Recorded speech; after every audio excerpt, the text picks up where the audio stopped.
Hello students, welcome to the bmsclasses.com। दोस्तों finally ये video आ गई है। ये हमारी चरक की एग्ज़ाम सीरीज़ है, इसका 9th पार्ट है। ठीक है, इस exam series 100 marks in 15 days के अंतर्गत हम आपको इम्पोर्टेंट स्लोप्स दे रहे हैं, क्विक रीजन नोट्स दे रहे हैं, साथ में हम video lectures, previous year papers और PDF स्लाइड 24/7 सपोर्ट आपको दे रहे हैं। इसके साथ में हम आपको प्रोवाइड करा रहे हैं मोस्ट इम्पोर्टेंट क्वेश्चंस। जी हाँ, मोस्ट इम्पोर्टेंट क्वेश्चंस वीडियो के लास्ट में मैं आपको प्रोवाइड कराऊंगा, बताता चलूँगा साथ में भी कि ये इम्पोर्टेंट क्वेश्चंस यहाँ पे होते हैं। अगर आपने चैनल को सब्सक्राइब नहीं किया तो फटाफट से जाइए चैनल को सब्सक्राइब कीजिए, बेल आइकन को प्रेस कीजिए। और अगर अभी तक आपने हमारा टेलीग्राम चैनल ज्वाइन नहीं किया है तो डिस्क्रिप्शन में लिंक है, वहाँ से जाके आप टेलीग्राम चैनल ज्वाइन कर सकते हैं। हर चीज़ की अपडेट वहाँ पे आपको मिलेगी। नेक्स्ट चलते हैं, आज की वीडियो स्टार्ट करते हैं। यज्ञ पुरुषम अध्याय के बारे में सबसे पहले बात कर रहे हैं। 24 अध्याय हो चुके हैं। अगर प्रीवियस वीडियोज़ आपने नहीं देखी है तो आप यहाँ पे डिस्क्रिप्शन में लिंक है या ऊपर आई बटन पे प्रेस करके पूरी प्लेलिस्ट देख सकते हैं। ठीक है, तो ये रिवीजन नोट्स है और रिवीजन नोट्स की हम बात कर रहे हैं। फटाफट से हम पूरे अध्याय को कवर करेंगे। तो 25वें अध्याय में क्या है? यज्ञ पुरुषम अध्याय। यज्ञ पुरुषम अध्याय में क्या बताया? सबसे पहले इसमें बताया है संभाषा परिषद का वर्णन बताया गया है। संभाषा परिषद का वर्णन। संभाषा परिषद क्या होता है? सबसे पहले परिषद ले लेते हैं। परिषद होता है एक सभा, यानी जहाँ बहुत सारे लोग इकट्ठा हुए हैं, उसको हम परिषद या सभा बोल सकते हैं। ठीक है, और संभाषा यानी किसी एक टॉपिक के बारे में वहाँ पे डिस्कशन चल रहा है। ठीक है, उस सभा के अंदर, तो संभाषा परिषद वो हो गया वहाँ पे। ठीक है, फिर इसमें होता है कि भाई पुरुष और रोगों की उत्पत्ति कैसे हुई है, क्यों हुई है, ये सब चीज़ों के बारे में वहाँ पे डिस्कशन उसके अंदर चल रहा है। सबसे पहला यहाँ पे प्रश्न था कि भाई जिससे पुरुष की उत्पत्ति हुई है, क्या उसी कारण से रोग की भी उत्पत्ति हुई है? सबसे पहला प्रश्न ये था। अब जो लोग PG के लिए जाना चाहते हैं उनके लिए ये मैंने ये चीज़ बता दी है। बाकी अगर क्वेश्चन इस तरह से आता है कि यज्ञ पुरुषम अध्याय का वर्णन कीजिए, तो वहाँ पे आप बता सकते हैं कि उसके अंदर संभाषा परिषद का वर्णन है, जिसमें पुरुष व रोग की उत्पत्ति के संदर्भ में बताया गया है। और सबसे पहला प्रश्न था कि जिससे पुरुष की उत्पत्ति हुई है उन्हीं कारणों से रोग की भी उत्पत्ति हुई है। ये सबसे पहला वहाँ पे प्रश्न था। और दूसरी चीज़ है, अगर एग्जामिनर पूछता है कि अध्याय नंबर 25 सूत्र स्थान अध्याय नंबर 25 यज्ञ पुरुषम अध्याय में क्या बताया गया है, तो आप वहाँ पे बता सकते हैं कि पुरुष व रोग की उत्पत्ति के संदर्भ में वहाँ पे बताया गया है, कहा गया है। ठीक है, तो ये चीज़ हो जाती है। नेक्स्ट आते हैं कि भाई वो जो संभाषा परिषद वहाँ पे चल रहा था कि उसके अंदर 9 आचार्य थे और 9 उनके अलग अलग मत थे। ठीक है, उसके साथ ही वहाँ पे आत्रेय और अग्निवेश भी थे। ठीक है, अब आत्रेय का जो आता है वो निर्णायक मत आता है। निर्णायक मत से मतलब विचार। अब 9 लोगों की बात सुन के आत्रेय भी कुछ कहते हैं। ठीक है, और वे एक निर्णय पर पहुंच जाते हैं कि नहीं भाई ऐसे है, ऐसे नहीं है। ठीक है, अब वो मत क्या है? ज़्यादा कुछ important exam point of view से नहीं है, but PG point of view से ये इम्पोर्टेंट है। ठीक है, इस पूरी टेबल में वे सारे मत हैं। इस पूरी टेबल में वो सारे मत हैं कि भाई जो मोदगल्य परीक्षी है उन्होंने स्पिरिचुअल थ्योरी दी थी। ठीक है, सरलोमा ने माइंड थ्योरी दी थी। इस तरह से यहाँ पे इनकी थ्योरीज है। और नीचे आत्रेय जो है, आत्रेय पुनर्वसु का यहाँ पे निर्णायक मत भी है। तो इस टेबल को आप पढ़ के यहाँ पे आसानी से सीख सकते हैं सारी चीज़ें। मेरे पास टाइम की कमी है इसलिए मैं यहाँ पे इसको नहीं पढ़ रहा हूँ। बहुत इजी है, इसमें कुछ समझने जैसा नहीं है। नेक्स्ट आते हैं, अब आते हैं कि आहार के भेद। ये इंपॉर्टेंट क्वेश्चन हो जाता है, यहाँ पे इसको नोट करेंगे। एक पेन लेंगे, पेपर लेंगे और इन चीज़ों को आप नोट करते हुए चलेंगे। ठीक है, तो यहाँ पे आ जाता है इम्पोर्टेंट है ये। क्या इम्पोर्टेंट हो जाता है कि आहार के भेद। आहार के भेद, ये जो टेबल दी है, आहार एक विध भी हो सकता है, द्वियोनि भी हो सकता है, द्विविध प्रभाव से भी हो सकता है, चतुर्विध भी हो सकता है उपयोग के माध्यम से। अब देखिए क्या है कि एक विध में एक होता है, यानी आहार कहा है। आहार कहा है। सिर्फ आहार कहने से एक विध हो जाएगा। द्वियोनि स्थावर जंगम है। द्विविध प्रभाव हित अहित है। और चतुर्विध में आता है पान, अक्षय, भक्ष्य, लेह, यह पहले पढ़ा होगा। और नेक्स्ट आता है षड्विध आस्वाद, यानी षड रस की बात हुई है। नेक्स्ट आता है विसंति विध। विसंति विध में विसंति गुण, विसंति मतलब 20 प्रकार के गुण की बात हुई है। और यहाँ पे 7वां आता है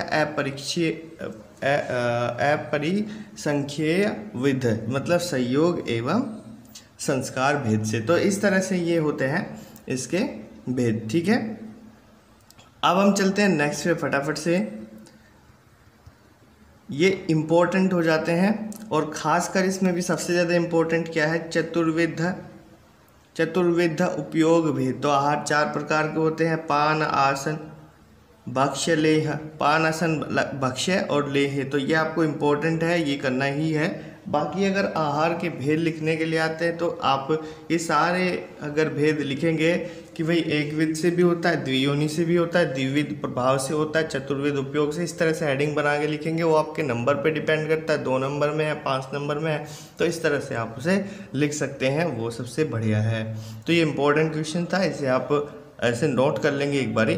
नेक्स्ट चलते हैं हम फटाफट से कि भाई नेक्स्ट आता है इसमें हितकर तथा अहितकर आहार कौन से होते हैं। अब इसे समझ लीजिए, ठीक है। वैसे आप जानते हैं शरीर के लिए हितकर कौन से होंगे, जो शरीर के लिए अच्छे हों, ठीक है। और अहितकर क्या होंगे, जो दोषों की वृद्धि कर दे शरीर में, ठीक है, जो शरीर के लिए अच्छे नहीं होते हैं, ठीक है। अब आते हैं, एक नोट यहाँ पे हुए है कि भाई श्रेष्ठ या फिर अग्रय भाव की बात करी गई है कि या फिर भाव या फिर द्रव्यों की बात करी गई है कि उनकी संख्या होती है। जो श्रेष्ठ द्रव्य हैं उनकी संख्या होती है 152। अब जो 152 सर्वश्रेष्ठ बताए गए हैं ये रोगों का नाश करने के लिए पर्याप्त है, ठीक है। ऐसा इसमें बताया गया है चरक संहिता में। कुछ खास इंपॉर्टेंट नहीं है, बट वाइवा में कभी कभी पूछ लिया जाता है। नेक्स्ट चलते हैं। नेक्स्ट इसमें है टेबल दी हुई है एक, इसमें बताया गया कि क्या हितकर है क्या अहितकर है। आहार की ये टेबल है भाई। सुख धान्य, समी धान्य आपने पढ़े होंगे ये सभी वर्ग। तो सुख धान्य में जो हितकर होता है वो है लोहितशाली, ठीक है। और जो अहितकर होता है वो यव होता है, यानी जई होती है। और समी धान्य में मुदग होता है, यहाँ पे अहितकर होता है, मांस होता है। इस तरह से ही है, यहाँ पे सभी चीज़ों में दिया हुआ है। इक्सु विकार में इस तरह से दिया हुआ है। तो ये टेबल आप पढ़ लेंगे, कुछ खास इम्पोर्टेंट नहीं है, बट वाइवा के लिए इम्पोर्टेंट है। और जो पीजी के लिए जाना चाहते हैं उनके लिए भी इम्पोर्टेंट है, ठीक है। एक बारी बस ऐसे दिमाग में निकाल लेंगे कि क्या चीज़ हितकर होता है क्या अहितकर होता है, तो देन ये आपको याद हो जाएगी। जैसे दूध में है, कुछ चीज़ें आपको पता भी होगा। दूध में हितकर होता है गाय का दूध, और अहितकर होता है हमारे शरीर के लिए मैसी का दूध, ठीक है। इस तरह से है, ठीक है। तो ये सारी चीज़ें आपको देखनी है। नेक्स्ट चलते हैं फटाफट से हम, वीडियो ज़्यादा लंबी ना हो, मैं इस चीज़ का भी ध्यान रखूँगा। नेक्स्ट चलते हैं, इम्पोर्टेंट है इसमें नव आसव योनि और 84 प्रकार के आसव, ठीक है। नव आसव योनि, तो आसव की 9 योनियाँ होती हैं। धान्य, फल, मूल, सार, पुष्प, कांड, पत्र, त्वचा और शर्करा आपको याद करनी होंगी। और धान्य में आती है 6, फल यहाँ फल में आती है 26, यहाँ मूल यानी जड़ में 11, सार में आती है 20, पुष्प में 10, कांड में 4, ठीक है। और कांड यानी तना, और पत्तों में 2 आती है, त्वचा में 4, और यहाँ पे और शर्करा में आता है 1। तो इस तरह से यहाँ पे टोटल हो जाते हैं 84, ठीक है। तो ये 84 प्रकार के आसव हो जाते हैं और 9 ये हो जाती हैं आसव की योनियाँ, ठीक है। तो ये चीज़ था, ये इम्पोर्टेंट था काफ़ी। इसको आप नोट करेंगे कहीं भी, इस टेबल से आपको पता चल जाएगा। बुक में आप बहुत ज़्यादा कंफ्यूज हो जाएंगे, ठीक है। अब आते हैं नेक्स्ट अध्याय की ओर। ये अध्याय कंप्लीट हो जाता है। नेक्स्ट अध्याय है आत्रेय भद्र काव्य अध्याय। इस अध्याय के अंदर आत्रेय और भद्रकाव्य दो आचार्य हैं। तो कुल मिलाकर के आत्रेय से स्टार्ट किया गया, भद्रकाव्य पे छोड़ दिया गया है, या ऐसे कह लीजिए कि भद्रकाव्य से स्टार्ट करेंगे, आत्रेय पे छोड़ देंगे। ठीक है, तो कुल मिला के 2 मेन आचार्य हैं, इसलिए इन्हीं के नाम पे इस अध्याय का नाम रखा गया है। कुल मिला के इसमें 10 आचार्य, 10 महर्षि हैं। ठीक है, जो चर्चा कर रहे हैं, कहाँ पे चर्चा कर रहे हैं?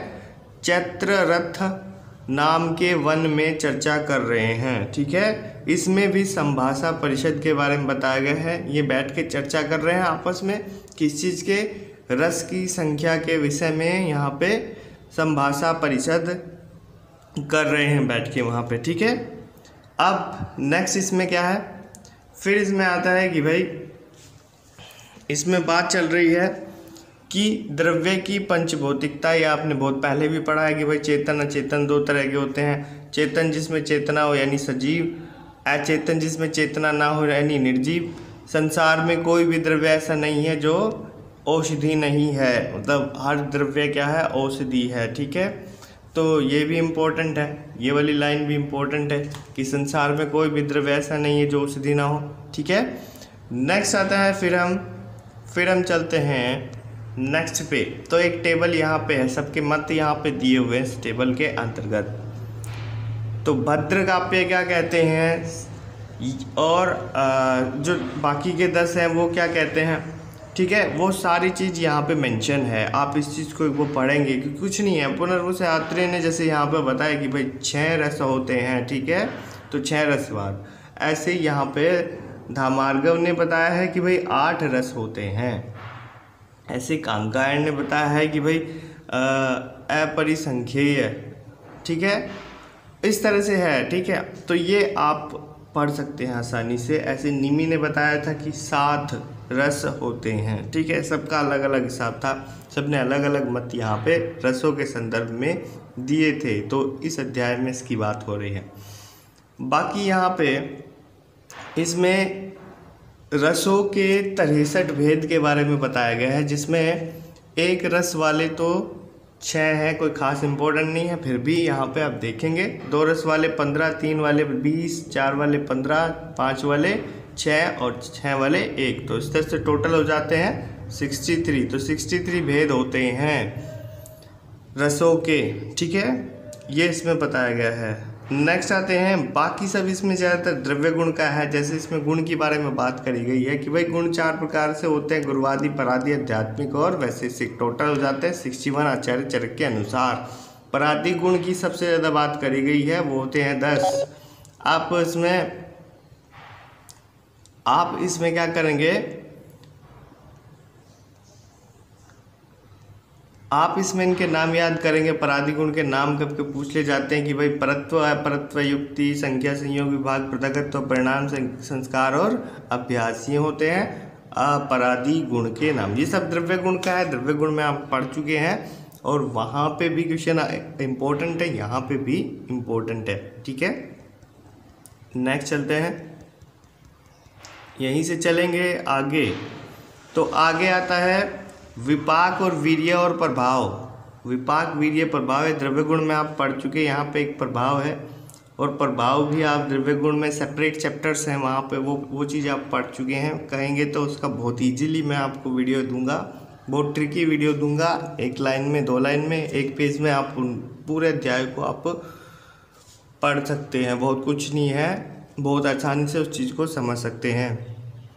अगर आपको चाहिए तो डिस्क्रिप्शन में आप कमेंट करें कि द्रव्य गुण का आप हमें यहाँ पे प्रोवाइड कराइए PDF स्लाइड्स। ठीक है, और उसके बाद हम आगे चलते हैं किस चीज़ की ओर।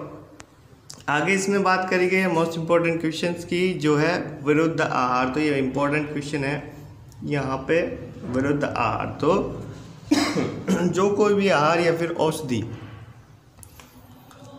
दोषों को अपने स्थान से चलायमान कर देती है लेकिन शरीर से बाहर नहीं निकालती है, ऐसे होते हैं विरुद्ध आहार। ठीक है, तो ऐसे आहार जो दोषों को अपने स्थान से चलायमान कर देते हैं लेकिन शरीर से बाहर नहीं निकालते हैं, तो ऐसे होते हैं विरोधी आहार या फिर विरुद्ध आहार, जो भी आप कहें। 18 प्रकार के होते हैं।